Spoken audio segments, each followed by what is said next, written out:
So my name is Slade. I'm the founder of Untapped Learning. We actually help improve executive function skills with high school, college kids. We work with organizations. I know we work with big companies as well, helping their young professionals improve these skills. And it all started because I left from high school to college. I went out to Ohio on a football scholarship and I bombed out very quickly. I couldn't manage my academic with my athletic, with my social, and I had to start putting in the hard work I needed to be successful and learn how to manage my life. And so that's my path. And that's why these are so near and dear to me is that's a hard path and that's not for everybody. So that's where I'm coming from. How about you? Great, thank you. So I'm Eric Endlich, and I am a clinical psychologist by profession, and I'm an educational consultant who works with students around the country applying to college, particularly neurodivergent students, those with learning differences like autism, ADHD, dyslexia, learning disabilities, and mental health challenges. And I manage a team of folks, top college consultants. And we are around the country. I happen to be located in the San Francisco Bay Area where the sun is still out. You can see the sun on my face. But we have consultants around the country, and our students are all over. I love working with teens. I love helping them through this really challenging process. And because of the population that we work with, almost all of them struggle with executive function. Frankly, I do sometimes too. So kind of addressing that and supporting them through the process is really helpful, because the college application process has a lot of moving parts and timelines, and helping kind of keep our students going through that and being successful is really important to us, and to set them up for success in college. Yeah, a lot to dig into there. But I guess before I jump the gun, let's start where we're going to start. So why are executive function skills, why are they so important with this transition from high school to college? Yeah. So they're certainly important before college. So students are going to be more effective in high school if they have good executive function skills, or are getting help to build those skills, or have supports around them for the areas that they're not as strong in. But in that shift to college, and if you're listening, if you've been to college yourself, you know it's very different in a number of key ways. And one of the most relevant ways for our purposes of our discussion is the decrease in structure and the shift from parents who are playing sort of in the front seat, in the driver's seat in high school, to college where students are really in the driver's seat and there's much less structure. So in high school, a typical day can be very structured from the time kids wake up in the morning, or maybe their parents are waking them up in the morning, and they have hours and hours of school. And then after school, they may have sports practice, band practice, drama practice, SAT prep, you name it. Um, so it's a pretty packed, structured day. In college, you're taking fewer courses typically. You may have entire days where you don't have any courses at all. And as a college student, it's up to you. How do you spend that time? Do you just sleep? Do you play video games? Are you on social media, hanging out with your friends? Or are you kind of planning your time and thinking, like, I have this 25 page paper due a month from now. I'm going to get a jump on it and kind of, not leave it to the last minute. So, so that's one of the key reasons, is that students have to be structuring their time and kind of planning and advocating for themselves. Yeah. Well, and you hit the nail on the head. That's where I struggle, and so many students we see, especially with this ADHD diagnosis. That's more my specialty, but we just see that structure to unstructured piece is so challenging because what feels good in the moment, me playing video games until 3 a.m., is not what's needed long term. Hmm. So learning how to structure our time and then also learning like how to do college essentially is what I struggled with. Like I remember Hmm. someone telling me, go talk to your professor because I was like starting to like bomb out.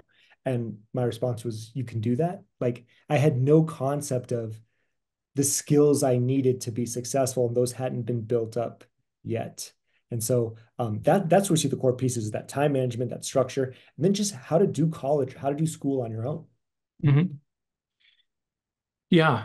And sometimes the wheels fall off. Sometimes the transition is too abrupt, and students aren't prepared, and they don't don't stay in college because they haven't been prepared. So it's so important to sort of assess while they're still in college, while they're still in high school, do they have those college readiness skills? Do they have the supports they need? And if not, can they work on those skills before starting college and get the supports in place so that they are still thriving when the challenge is greater? And of course, your company helps them with that. Yeah, yeah. So in your opinion, because I know I have my answer, but in your opinion, let's say we have a junior in high school. What what's like the core, what's one of the core things you would be working on right now? Well, of course, during junior year, I love starting with students earlier, ninth grade, 10th grade, where we can sort of map out all of high school. If a student says, well, I'm really good at math, or, I think I really enjoy theater or music, whatever it might be, then we can start thinking about, okay, so what could you do over the summer? What could you be doing outside of school to pursue those interests, to kind of figure out what you want to do in college and beyond. But in junior year, back to your question, we're really focused on the college search, which again, like every piece of the college application process, involves a lot of executive function. So there's thousands of colleges in the US alone. How do you narrow that down? Where you're going to apply, or even where you're going to visit and where you're going to research? Um, how do you do those tours? What do you want to learn when you're on those tours, and how do you manage that information? So that's a big part of what we're doing in junior year, is kind of boiling that down and saying, well, given your interests and given all of your priorities and your parents' priorities, how far from home you want to be, how much your parents can afford, et cetera. Uh, let's look at this small subset of colleges that could really meet your needs. And of course, one piece of that, and the key piece for the students that we work with, is the support. Will this college give you the support you need? So parents are often wondering, like, well, which colleges are good for, kid with ADHD, or kid with my kid's profile.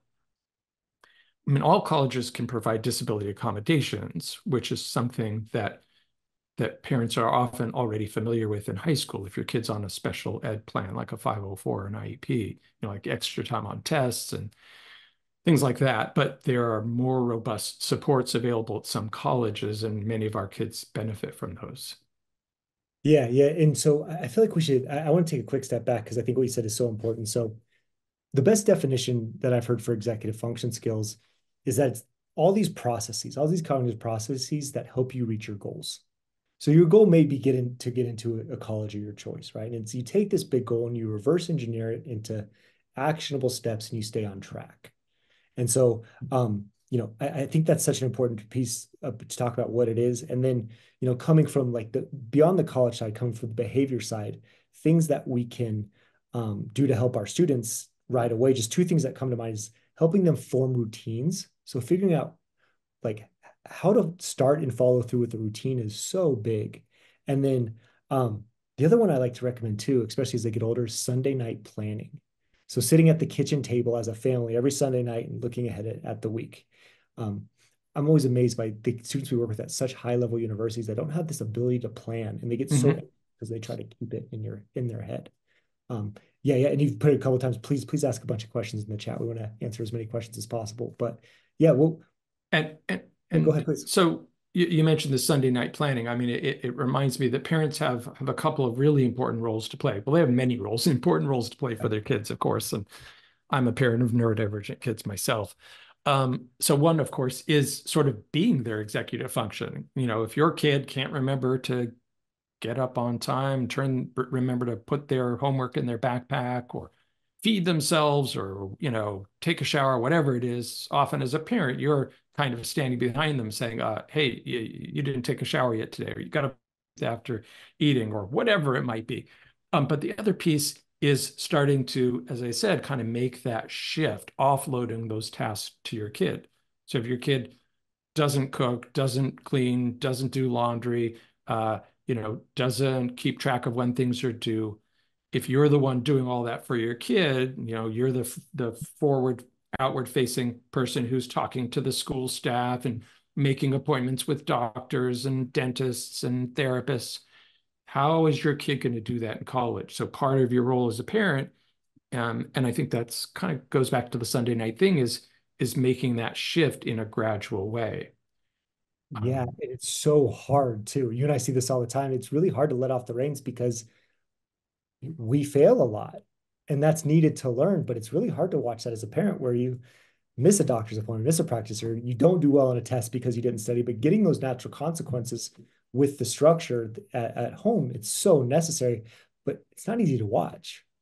And another piece of it, I think, is shifting some of the roles from a parent to another professional, which is where folks like you and I can come in.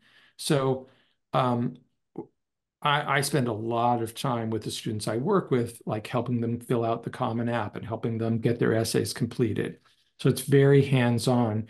And you might say, well, isn't that just like being a parent? Aren't you just like substituting one person for another?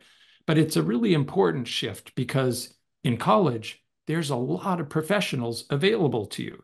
There's the RA in the residence hall. There's your professor's office hours, the career center, academic advisor, mental health counselor. I could go on and on. There's all these professionals that you have access to in college. But if you're used to just having your parents do everything, that isn't a shift you're going to be ready for. If you're working with professionals now in high school, then it's going to be more natural for you to, you know, in college to be like, I think I need to make an appointment with the doctor. I'm not feeling well. I think I need to go talk to a counselor. I think I should go to the career center to look for a summer job or whatever it might be.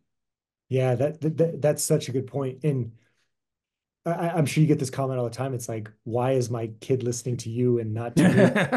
I'm saying the Well, exact same yeah. thing, I mean, right? if anybody And who's a parent has had that experience. I think being defensive, I'm not sure if this is an ADHD thing or what, but I think it's just in our genes. Like I'm 40 years old. My mom will call me with the least controversial advice, like eat vegetables, and I'll be like, no.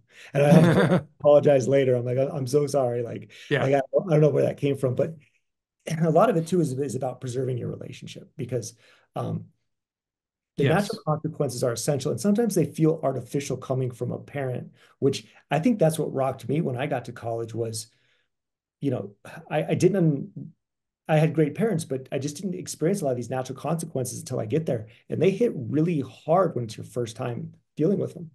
Yeah. You mentioned preserving your relationship as a parent, and I think sometimes folks hire us for a lot of different reasons. But if for no other reason, if all you get out of having a college consultant or an executive function coach helping you is that you can step back out of that role and just be the parent, I think for some parents that's totally worth it to not have to be the bad guy when it comes to all of these things. Yeah, it definitely feels artificial sometimes. And the other thing that I think it teaches our students too, going back to my comment before, is I didn't know how to advocate for myself. And that's such an important Hmm. skill of, I mean, the reason our students don't advocate is first of all, usually they don't even know what they're asking for. They think there's a stigma around it. They don't realize everyone's struggling and they're just not sure. They don't have the confidence. They're intimidated by it. But Yeah, getting that practice early on, and I know this is something that, for parents, like praising that process is so important when they do have the courage to do that, because that's a skill that takes a long time to build. And again, that's really hard when you're doing it for the first time on your own. it's really kind of fun and exciting to watch kids kind of step into that role, though. Uh, one of the things I do with kids I work with is coaching them to prepare for admissions interviews if they're going to meet with an admissions rep at a college, even if it's just at their high school, or if they're going to a college fair, or if they're, having an interview at a college or meeting with an alum somewhere to do an admissions interview. And also preparing them for tours. Like, okay, you're going to tour this college, you're going to have a student tour guide. What are you going to ask the student tour guide? I don't know. I haven't thought about it. Well, let's think about it. You know, and Yeah. this is, and I've been on lots and lots of college tours myself. I'm asking lots of questions as a professional. The students hardly ever ask questions, the high school students who are on these tours. And I'm like, this is a golden opportunity. So kind of coaching kids to step forward and ask questions in an interview, on a tour, really empowers them to then be like, well, okay, if I can master this, if I can ace this interview, then maybe I'll be, better prepared for a job interview and other things that come along, or to talk to a professor. And that's where my passion comes from for this, is because it's not necessarily about college or getting a good grade on the test. That's great, but it's about developing these lifelong skills that will transfer and improve over time, Mm-hmm. and giving kids the voice, like you said. One of the things I do, just for, we do two things just as like low hanging fruit to advocate.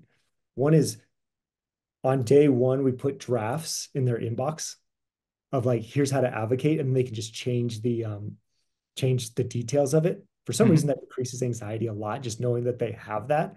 We started that because I got sick of my high school students writing the entire email in the subject line. So I was like, this has got to change. We're just going to change that. But Uh-huh. so that's really helpful. And then whenever we're role playing, like what you were talking about, because that's so important, we do it on a walk and talk, because it's really intimidating for kids, Mm-hmm. especially if there is a neurodiversity, to sit face to face. So doing that on a walk and talk, we've just found we can get a lot more out of them. Mm-hmm. And the great thing about the practice is it's so low risk. Go ahead and say whatever you want. Give a stupid answer, or ask a stupid question. Not that there's really stupid questions or answers, but one that might feel like, geez, I don't know, I feel like this is going to be a stupid question, but this is what I want to ask. Is it okay? You know, in a practice setting, you can say anything, and we can say, well, you're really getting at I understand why you're curious about that. Let's think about whether there's another way to ask that might be more effective. So you can kind of fine tune these. Although, kids tend to have really good questions. They have phenomenal questions. A lot, what you said, sometimes it just comes off the wrong way when they don't mean it to. And that's just where the practice comes in. That's just a practice thing. So love that. So let's say you're working with a student, and early on in the college process, like trying to find colleges, how do you think about executive function support if family suspects they may need it? How do you start to think about that when transitioning to college? Well, in some cases, they're already working with a coach, and if they love their coach and that coach is willing to continue working with them in college, they may be in pretty good shape. Um, and to be fair, we do get occasional students who don't need coaches, or are already strong in this area. Sometimes I don't assume anything based on a student's diagnosis. Just because a student has a diagnosis of ADHD or autism, I don't know what their social skills are going to be, or what their executive function skills are going to be based on that. And so I ask them and their parents, and I'm meeting everybody, in that initial meeting. So, who when it comes time to things like keeping track of homework and getting it in on time and tracking all that stuff, who does that? And I'm talking to the student, I'll say, is that something you're pretty good at staying on top of yourself, or your parents or other folks at school helping you with that? And sometimes parents say, like, oh, our kid is great at that, they struggle in these other areas, but they're really good they're very diligent, and they've got a schedule and so on. So sometimes they're in good shape, and that's great to hear. Or they'll say, well, we have a coach they're working with, super, helpful. They have these tools, they have apps that they're working with, they've got a calendar or whiteboard, whatever it is they use, and it's working for them. Okay, then if it's not broken, we don't need to fix it. But if it's a mess now, then we definitely want to, kind of do something about that before they get into a even less structured situation with less. The other thing about the transition to college, is backtracking briefly, is that in high school, if you're on a special ed plan, the services are sort of hand delivered to you, like on a silver platter. You just show up at school and you have an appointment with the speech or OT or PT. You get pulled out for this group or that group. It's not like that in college. Again, there's all these resources available, including disability accommodations and support programs at some colleges. But nobody is knocking on your dorm room door saying, hey, you got an appointment in a couple hours. You got to get up and get ready for the appointment. Like you would sort of have that equivalent in high school. So, which goes back again to why it's so important to build these supports and skills in. So now I've lost track of where I was. There, you were asking. No, no, no. And I want to piggyback on a few things you said really Yeah, quick before you take the next step, because you are an yeah, expert in this, like how to look for colleges with certain supports. right, right. That's a misconception, I think, to a lot of Mhm. families is they'll go to a big state school potentially. I was just looking at an Arizona State thing recently. And as adults, we look at all the resources and we're like, oh my gosh, this is amazing. Look at all these resources. But as a student with executive function deficits, if I have a physics assignment, I have no idea where to go. I don't, there's like too many. It's Yeah, overwhelming. I don't know how to book an appointment there. And yeah, so there is, yeah, it's a challenge just to narrow that down. For a lot of us, it's almost too many supports can be overwhelming in some sense. And we need to help them narrow that down. What's actually relevant to them yeah, yeah. What's actually relevant to them in terms of of the the support they need. resources, right, Yeah, right, and how yeah, to find it. You know, usually there's an orientation when you start college, and you may be oriented to a lot of these resources. But I think kids are tuning out. They're on their phones. They're thinking like, oh, I don't need tutoring. I don't need counseling. And then the time rolls around where they do need to go to the health center or the counseling center. And it's like, oh, yeah, I think there's one here, but I don't remember where. And sure, you can find that information on a college website, but like to find clubs, I found, first of all, college websites differ. There's no one standard format. There's similarities, but they're not all the same. You may have to drill down multiple levels to get to a list of clubs. You would think that should be pretty easy to find. It is surprisingly hard to find at some on some websites. I can usually find it, but I think a lot of students would be like, ah, forget it. I can't find it. Maybe it's not on the website. Uh, and clubs are relevant because there are sometimes neurodiversity clubs, mental health clubs, and of course clubs for all sorts of interests. Um, but getting back to your question, so there's different levels of support available in college. I see there's a question for Jeff. I'm not ignoring it. I just wanted to address Brandon's question first. I mentioned the sort of basic level of disability accommodations. Some colleges have what I think of as sort of a la carte services or one-off services, maybe like academic coaching. Hey, we have academic coaches. You can set up a meeting with them. It might be included, might be an extra cost. They might be highly trained. They might have, medium level of training, high level of training. The backgrounds are going to vary from college to college. They might just be grad students. I shouldn't say just, but they're not necessarily like licensed professionals. They may or may not be. And then a smaller subset of colleges have robust support programs, learning support programs, or autism support programs. Learning support programs typically are for a range of diagnoses like autism, ADHD, dyslexia, learning disabilities. Some of them will actually have exclusion. We were not an autism support program, so that's your only diagnosis. We won't support you. That's not super common, but I have run across that. And then there are autism support programs, which obviously are specific for students on the spectrum. Those programs tend to have a bunch of components. Academic coaching, for sure, that's in every support program I know has that. Because if you're running a program for neurodivergent students, you kind of have to have that. But there may also be, and that's often learning specialists, highly trained folks, professionals. There may also be social piece, social skills workshop, social events. There might be peer mentors who can go with a student to a club, who maybe a student who's got social anxiety, having a college student who'll go with them and kind of hang out with them and break the ice at a club is super helpful. Um, Various other pieces, priority registration. Hey, if I were a college student and I could get priority registration for classes by signing up for a program, to me, that alone would make it worthwhile because especially you mentioned big state schools, it can be so hard to get the classes you want at big colleges. You think like, this is great. They have the major I want, but what good is it if you can't get into the classes, especially as a freshman or sophomore? yeah. And one of the core things I know we look for when we're helping students, um, especially students who struggle with this social piece, is do they have a consistent person they're working with? Because I think that's such an underrated thing is often our self-assessment's poor when you have one of these executive function challenges. I know when I thought I was like 2 assignments behind in college, I was like 15 assignments behind. I just had no self-assessment, Yikes. right? And so having that, some schools do a great job. If you have a consistent person that's checking in with you regularly versus just booking an appointment with whoever on the website, that is so helpful, especially when you struggle with the social piece. Yeah, So and I'm constantly referring families to professionals like yourself who will support students in college or before college. But if they have the professional who works at the college, that's great too, because they know the system and they can Absolutely. say, okay, let's log into the system where we can see your assignments. Whereas I know you work with a few specific colleges in Colorado, but Yeah. um, I assume you don't know like every platform for every college in the country. There's thousands of colleges. Whereas if you work at that college, you can be like, okay, I know where that resource is located. I know how to find this on the website. I know how to find your assignments. We could do that together.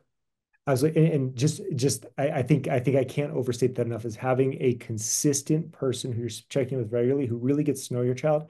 If there's true, very significant executive function deficits, especially if there's that social anxiety piece or social skills are a struggle, I can't overemphasize the Mhm. importance. So, So let's yeah, turn yeah. to Jeff's question. I'm not actually sure if this is for us. Feel free to comment, Jeff. Do you want to respond to it? Yeah. Okay. So the question is, do we work with kids on the spectrum? And if yes, do those tactics different or do they differ than students with ADHD? So one of the things that I'm actually passionate about is what we're talking about is essential for students who are neurodiverse, but best practice for everybody. So that's always the question is like, my kid doesn't have a diagnosis or like, is this going to harm them, giving them organizational systems or teaching them how to advocate or absolutely not. Like it's best practice for everybody. And so many of our kids are struggling out with these How could executive. it be a downside? I can't imagine. Yeah, absolutely. So to answer your question, everything we're talking about for ADHD also applies to autism, also applies to if you have no diagnosis or, anxiety is a huge challenge right now. We see multiple diagnoses. I don't think I've seen just an ADHD diagnosis in forever. It's like ADHD and anxiety or Mhm. something else. And so Yeah. these all weaving out, but these are best practice strategies for every single student.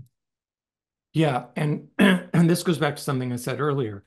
Although I look at kids' IEPs and I read their neuropsych reports, it's not just about the diagnosis. It's about where are the areas where you struggle and you need support. If I had a kid I worked with last year who was autistic, but was very extroverted and had lots of friends and good social skills. So that wasn't an area that he needed help with. He did actually need huge help with meeting deadlines. Um, so yeah, it's about what kind of support you need, not what is the label that you happen to carry around. So I would pretty much agree with you, Brandon. Yeah, good. And we work with tons of kids on the spectrum. I'd say, 50% of the students we work with easily.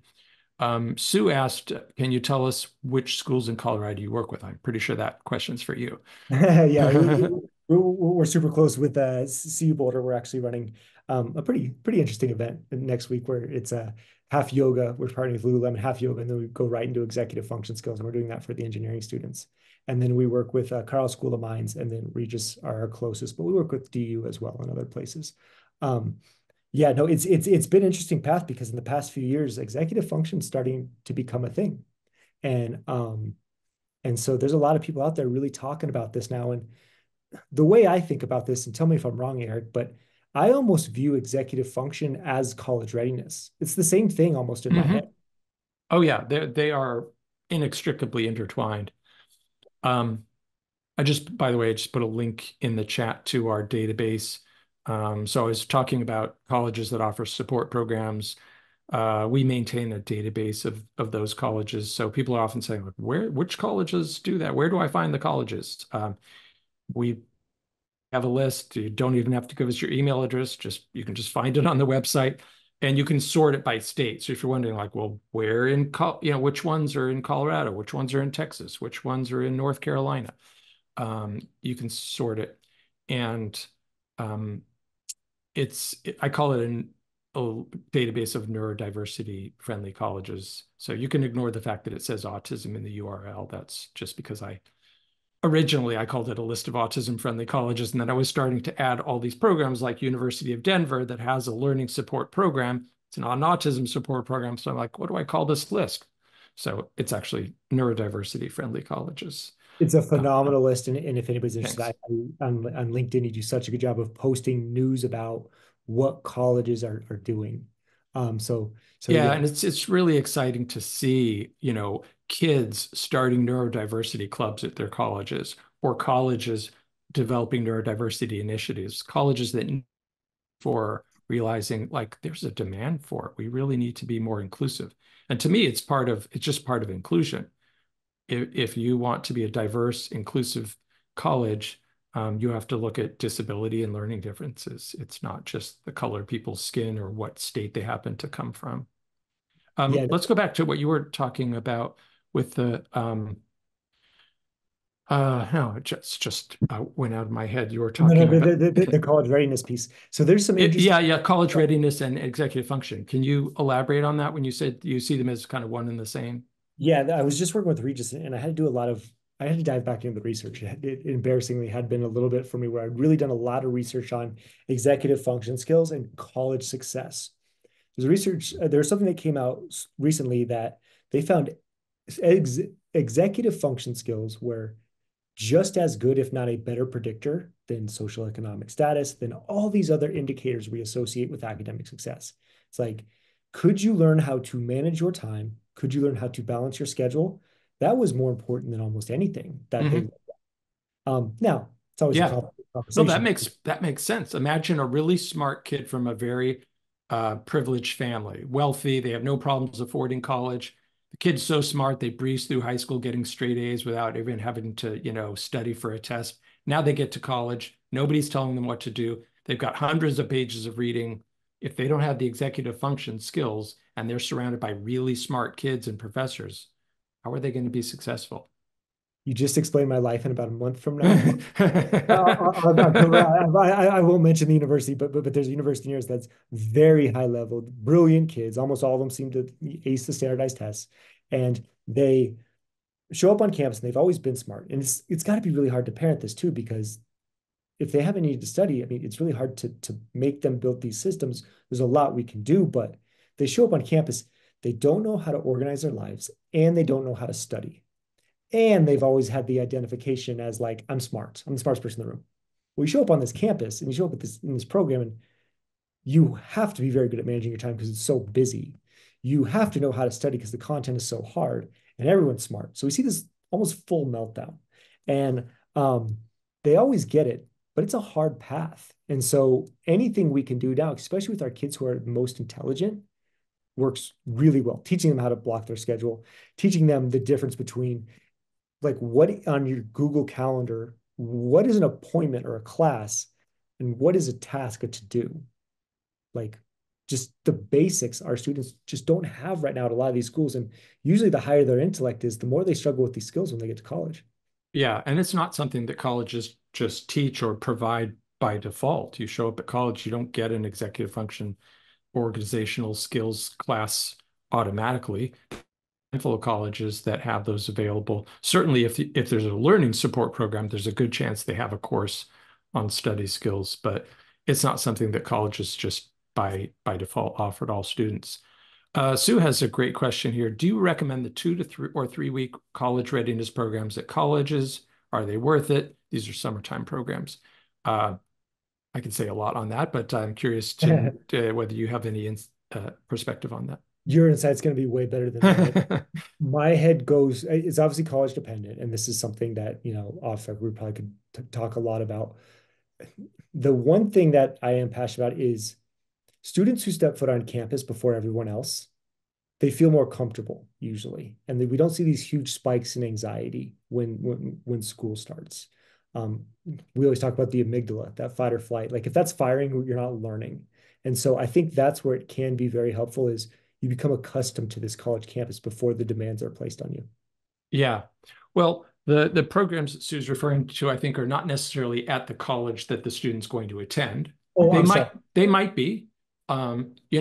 There's two colleges. There's only two colleges in the whole country that are exclusively for neurodivergent students, Beacon and Landmark. Beacon's in Florida, Landmark's in Vermont.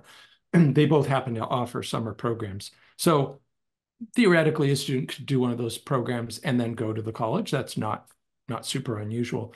But in many cases, students are going just for the summer program and then going somewhere else for college. So the question is, do they help prepare you that much? Is a 2 or 3 week program going to move the needle that much? It's a really good question. I think number one, it depends on the student.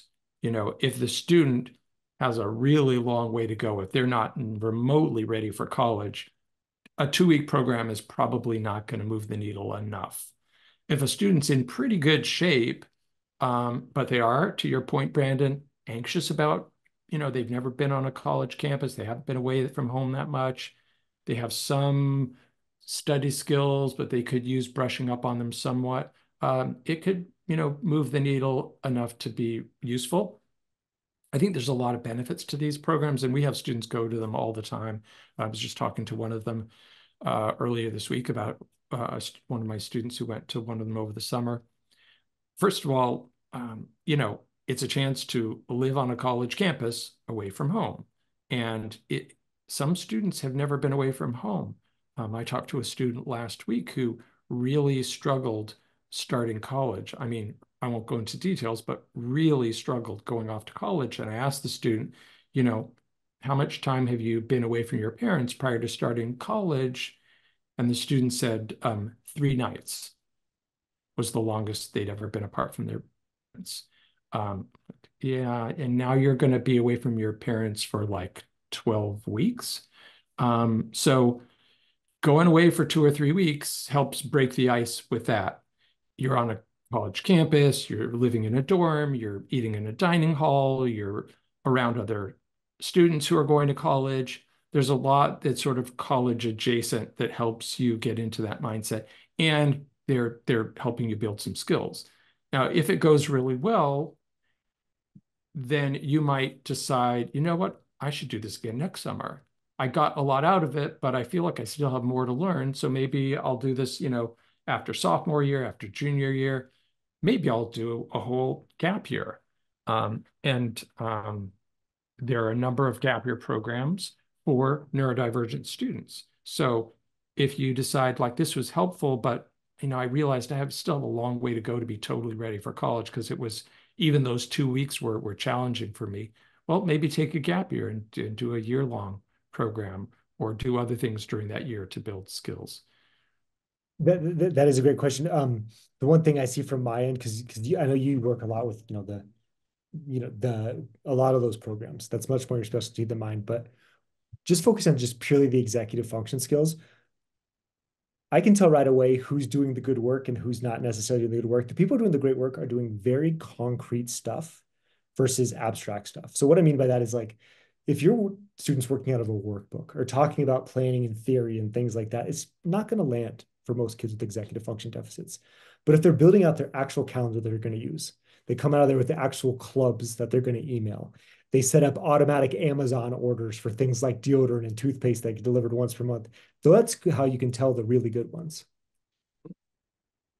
And the other thing is that process over a course of 2 or 3 weeks could be somewhat diagnostic in terms of figuring out where the difficult areas are going to be. So you might find, some students may say, I really wasn't homesick. I was fine being away from my parents. Great. Now we know we don't, maybe don't have to worry about that piece so much. But, if the staff say, well, the student kind of holed up in their room and they didn't really interact with other students, we're kind of concerned about that. All right, so what are we going to do about that? So there's kind of opportunities to get some insight into what areas to work on later. Great. Yeah, And great. there's just sort of pre-college programs that aren't college readiness programs. And if you're a parent of a high school student, you probably get stuff in the mail or emails and see these things are advertised. Colleges all over the country have these pre-college programs. Your kid can, work with professors and study this really interesting subject and kind of get a college experience. Um, it's important not misled by those programs. They're not necessarily going to help you get into college. College isn't going to say like, wow, you attended a summer program at Brown, so you must be amazing. But it will give you that taste of college, and it can also help give you a taste of a particular area that you might want to study. And some of these college readiness programs have an academic component. You can take these mini courses over 2 or 3 week period, and it can help you dip your toe in the water of a particular field and figure out like, is that something I might want to major in college? Why is that so important to figure out in high school? Because that could determine where you apply to college. You know, if you try out a little, let's say engineering program and you discover like, wow, this is great. I definitely want to study engineering in college. Well, not all colleges have engineering as a major. So that's super helpful to know before you apply to college. You don't want to end up at a small liberal arts college that is a phenomenal college that doesn't offer engineering and then have to transfer because they don't have the major that you want. Yeah, yeah. I want to go back to something you said because I think it's such an important point because I know a lot of people like me who aren't ready for college at this stage at their stage in their life. Like I had no business being on a college campus at at 18. Well, probably true of a lot of us. Yeah, yeah, no business. 17 for So I guess me. this is my Yeah. last core question for you before we answer a few questions and close up. But how do you think about gap years and what are you looking for in a student that may be a great fit for them? You mean whether students should take a gap year or, You're correct. Now yeah, take a gap year and then assess the second half of that question would be what should they do in that gap year? yeah, yeah. So, gosh, I do have a post on our website about what the advantages of gap years, and I have a recorded program of some interviewing some gap year programs for neurodivergent students. So um, I can't capture all of that in a short answer, but number one, most students can benefit from a gap year. So it's something that I would love to see all students at least give a serious thought to. I find often the parents or the professionals are more on board than the students are. Lots of students are like, no, no, no, I want to go straight to college. Sometimes though, students will say, yeah, that would be great. I've been in school since I was, 5 years old. I could use, a break before another 4 years of school. So sometimes it's appealing to kids just to have a break from being in school. But the other thing is you mentioned the amygdala, our brains are continuing to mature very much in our teens and 20s, particularly, and I'm sure you know this well, the parts of your brain that are relevant to executive functioning continue to develop. Myelinate is the technical term, until like mid to late 20s, until well after a lot of kids have already graduated from college. Their executive function skills are the parts of their brain relevant to that are still maturing. So one more year before you start college, you're going to be a little bit more ready from just a brain and maturity standpoint. And so kids who've taken a gap year, research suggests they're more clear about what they want to study. They're more motivated because it's like, okay, I figured out what I want to do with my life. I'm ready to hit the ground running in college. It's not just like, well, I'm in college because it's the thing to do, and maybe I'll go to some parties and have some fun. So they're more mature, they're more focused, they tend to get better grades and graduate more consistently. So the research suggests that the outcomes are good. Um, the question for a particular student is, what is the goal? Why would you take a gap year or why would you not take a gap? And in many cases, it's because they're not college ready, whether that's emotionally, socially, organizationally, all of the above. So if parents or professionals are saying, this kid's really smart, I don't have any worries about them handling the college curriculum, but they're scattered, they're disorganized, they're social isolated, they're anxious, whatever those concerns are, okay, maybe we should slow this down and make sure that those pieces get addressed so when they start college, they don't flame out, um, and have to come home after a week or two because they hit a wall. Yeah, and what you said is so important. So the typical child with executive function challenges is 3 to 5 years behind with that maturity of that frontal lobe. So one of my mental traps that I always catch myself falling into is we'll work with like a college athlete, someone who's 6'2", 200 some pounds, just looks like a grown man. But if there's an ADHD or suspected, maybe on the spectrum, something, it's like that frontal lobe still potentially functioning at a 14, 15-year-old level. And so I know I always have to catch myself, especially if they start to get beards on that Yeah. on that mental trap, right? Like so that's why I think gap years can be so valuable. But that's if they're done the right way. If they're living in your basement and not really doing a whole lot, we're actually going to regress versus they could look at a gap year program or get an internship or volunteer with their church and building something, houses for humanity in South America. Like when we get them a little bit uncomfortable, that's when these skills really start to develop. Mm-hmm. Yeah, and that gets to the second part of your question, which is what do you do during the gap year? If everyone, including the student, agrees, okay, yeah, a gap year would make sense. I don't need to go to college right away. Keep in mind, you can take more than 1 year after high school. You can go to college 10 years after high school, 20 years after high school. But for the purpose of discussion, we're talking about a gap year. The gap year could be anything. It doesn't have to be a program that you pay for. It can be, to your point, community service, getting a job, starting a business. I've seen plenty of kids while they're in high school who are running businesses, which teaches them so many useful skills. As does any job. Any job will teach you a whole bunch of really useful skills. So any kind of work, whether it's volunteer work, internship, running your own business, those are great skill building activities.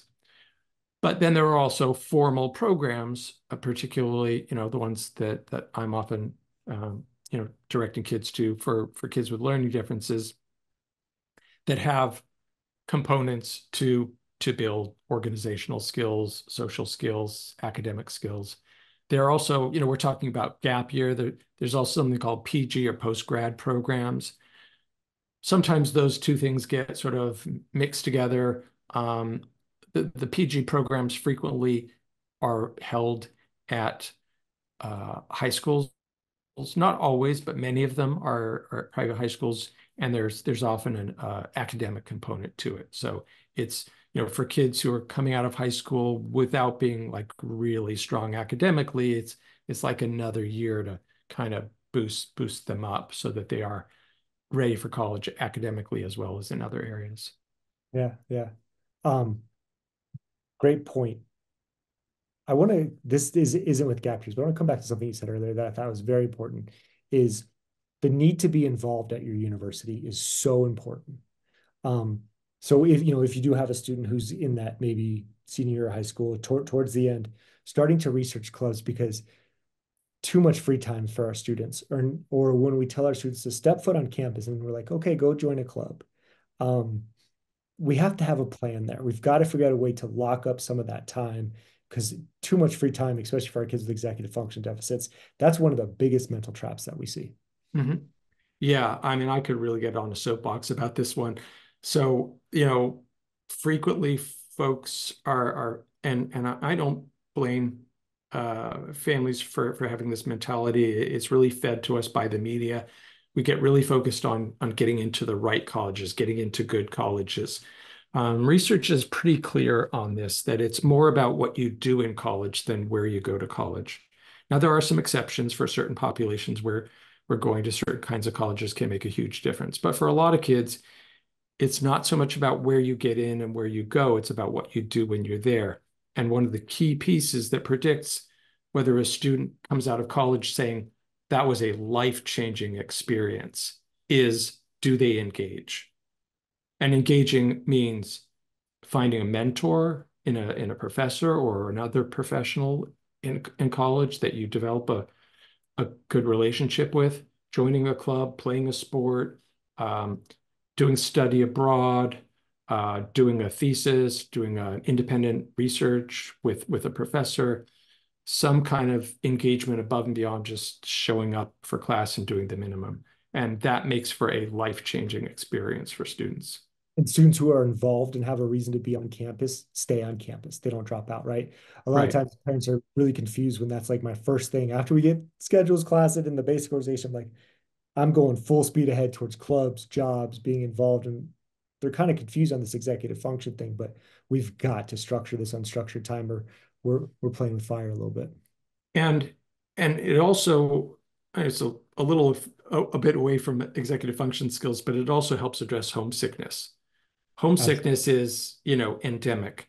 When you start college, if you live away from home, especially if you're far away from home, you can assume, unless you've, you know, one of those kids who've gone, every summer to overnight camp for 8 weeks.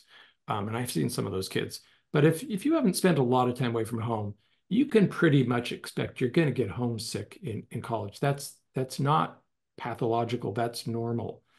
And to me, the cure is not to drop out and move back home and go to the community college, or to talk to your parents every night. The cure is to get engaged in college, to turn back to college and dig in. Um, my daughter went to college on the other side of the country from us. It was so hard for me. I don't even want to think about how hard that was to have her so far away. But she just dove right in and she started making friends and she got involved in clubs and she never looked back. I mean, yeah, she missed us and we loved seeing her. But she never called up saying like, oh, I don't know if I should be here. Maybe I should come home. That just never happened. Yeah, and I can't imagine. I have a 6-year-old, so I'm not that. Yeah, but it's I can't imagine how hard this is for a parent too, because I know a lot of what we see is our students, if they're not an athlete, musician, artist, or something that's already built in, um, and they don't want to do Greek life, we often see that they try to join like 6, 7, 8 clubs, and maybe two are a fit, two or three. And our job is being the cheerleader. They're like, oh my gosh, I'm so happy you found 2 or 3 clubs that fit. Because a lot of times they feel that rejection really deeply on the 5 that didn't. And that's pretty typical. It has Yeah, nothing to do I, with I feel like wouldn't that. I Yeah, wouldn't want you to be involved in that many clubs. I think it's absolutely. fine to try them out. Yeah, run around and test out a whole bunch of clubs. I remember in college, I would do that with classes. I would have several for a given time slot. I have 3 or 4 classes that I wanted to take, and I'd go to one. And I hate to admit this, but like if I didn't like it after 10 minutes, I would get up and go to another class because I'm just that kind of person. I can tell right away. And then I would find a class and be like, oh, this is great. I'm definitely going to take this class. And yeah, you could do the same thing with clubs. Um, Going back to the previous question, what's best practice for all students is essential for your kids with executive function deficits. So, is there any more questions? I want to wrap up soon. Looks like the sun's gone down in San Francisco. So, yeah, yeah, go. what other questions do you have for Brandon or me on being ready for college, transitioning to college, executive functions. Um, are there certain things that you find in working with families that are sort of surprising to them that they discover when they start working with you? Things like, wow, we never realized that, this is something that would help or something that we need to work on. Yeah, I think probably the core deficit, which what he spoke to, is it goes both ways. The idea, like often, growing up, I got constant feedback that I wasn't intelligent because I struggled so much in school with these skills, right? And so when you put some systems in, they're like, oh my gosh, like this kid's got it, right? And so there's that, but there's also the opposite too, where the kid is so intelligent that it feels really remedial to them. It's Mhm, like, let me teach you how to build a Google Calendar. Let me teach you how to do a reoccurring appointment. And I think the families are almost like rolling their eyes. They're like, oh my gosh, like, are you serious? And then the kid's like, I never knew how to do this. And the fact that all this is out of my head and somewhere organized, like I feel so much better. mhm, So I think both sides of that, just like the basics, we assume that they know how to do that they don't, which we just see a different side of our kids. mhm. How about you? And then you see the power of building that of using that tool, The brain is right? for having ideas, not holding ideas. And we're never going to get the organizational system right on the first time. But that's Mhm. not really the point. The point is, what's a huge red flag to me is if I ask a student, I'm like, what's your organizational system? And they just kind of like cock their head and look at me. I'm like, yeah, a lot of work to do. Yeah, I At love least that quote. I want to just highlight. You said the brain is for having ideas, not holding ideas. one of I my mean, core paper's been around for how many thousands of years? There's a reason why paper was invented and is still being used thousands of years later. people think I'm a magician. Here's one of my trade secrets, Eric. Please feel free to take it. But whenever I see a kid walk into our office or walk onto campus and their shoulders are up, first thing we do is we take 5 to 10 minutes to do a full brain dump. And they think they get everything out after a minute or two. And the next 8 minutes are very awkward, but things like slowly trickle out, like A brain dump of what? everything in their head. I'm like, what are all Uh, your challenges? What are your appointments? What are all your to-dos? uh-huh. Wow, that's a lot. In everything. And Uh-huh. you think, it's you don't think there's much in there after a few minutes. And then once you get all of them out, first of all, you see their shoulders drop and they're like, oh my gosh, it's like they just lost like 20 pounds. but also then you can organize them and systematize them. So it's like, okay, like we just got to go to Amazon. We can knock out 3 of these. Let's just do this together right now. That's easy. And then we can build a routine around productivity, or we can go to office hours because you're really struggling with starting in this class, figuring out what to study, figuring out how to maintain attention, following through. Like just going to office hours for 30 minutes will solve these 3 problems. But once you have everything out and you can see it, it's a lot easier than in their head. Um, but yeah, and it's always our most intelligent kids because they can get by for so long by keeping it in there. Yeah, but you're working against yourself by doing that, So right? much. Can you speak to that? Why is it as, oh, but I don't need that. I know somebody, an adult, who just has his calendar in his head. He might use an actual calendar too, but you could ask him, like, do you have any appointments like 3 weeks from tomorrow? And he can tell you what's on his calendar. He just has that kind of brain. But for most people, and so I imagine there are kids who say, like, oh, I don't need to write it down. I got that. Why is that bad? Why would you discourage that? Yeah. So when you look into the research in executive function deficits, there's people like me, and then there's very intelligent people, right? So people like me, I need all of my mental energy to pass this class. I'm just not made for school. I'm intelligent, but in a different way, right? So like I need all my mental energy and all the mental capacity to pass this class.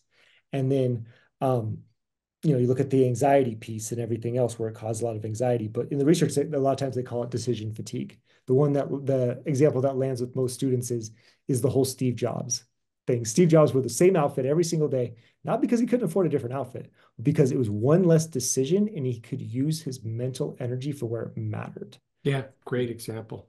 The other research I always give too is it's always our most creative kids who fight this a lot too. They think there's like going to be like a flash of creativity when I'm working with like an artist per se. Well, if you look at Da Vinci or, if you look at Da Vinci's biography, he had the most strict routines. Like he was in his lab from like noon to 8 p.m. every single day. This is Picasso actually, noon to 8 p.m. And within those strict routines he had for himself, creatively flourished. But if he was always using all this mental energy of when am I going to get started, where am I going to work, this and that, and exhausting all these decisions, he couldn't be as creative as he could. Yeah, and certainly many of the most prolific, successful writers have very similar stories to tell. They get up at a certain time, they have a certain place that they write, they have to churn out a certain number of pages every day. It's not like I'm just going to hang out and wait to be inspired. That is not the key to success. I do want to go back to your comment about intelligence because I think we tend to exalt certain kinds of intelligence. The kid who's a chess whiz or a math whiz, wow, he must be so smart. But there's so many kinds of intelligence, Very much, yes. and one kind isn't like more real or valid or better than another. Yeah, thank you for saying that. And when I sometimes I say that, it's more through like the lens of school, like the feedback you're getting. Like, we always say farmers are really good at school. Like, and I'm more of a hunter. I'm all over the place, and I'm hyper Uh-huh. focused on this task, and I'm not maybe good at 6 or 7 different classes at a time, but I'm really good if I focus on one thing. And so it's more through the lens of that. But when we frame a lot of this stuff, a lot of this organizational stuff, it's helping kids. It's more what's landing is through the positive lens. So there's two messages that have landed. One is through the positive, like we want you to use all your mental capacity at what you're good at. Like what is your gift to the world? What's your creativity? What's your artist? The other one is one I never thought would have landed in a million years. It's this Navy SEAL discipline equals freedom concept. Never thought it would have landed, but we're all after freedom, right? Like whether it's freedom from anxious thoughts, freedom to play more video games, freedom to be with friends, freedom to do what we love, right?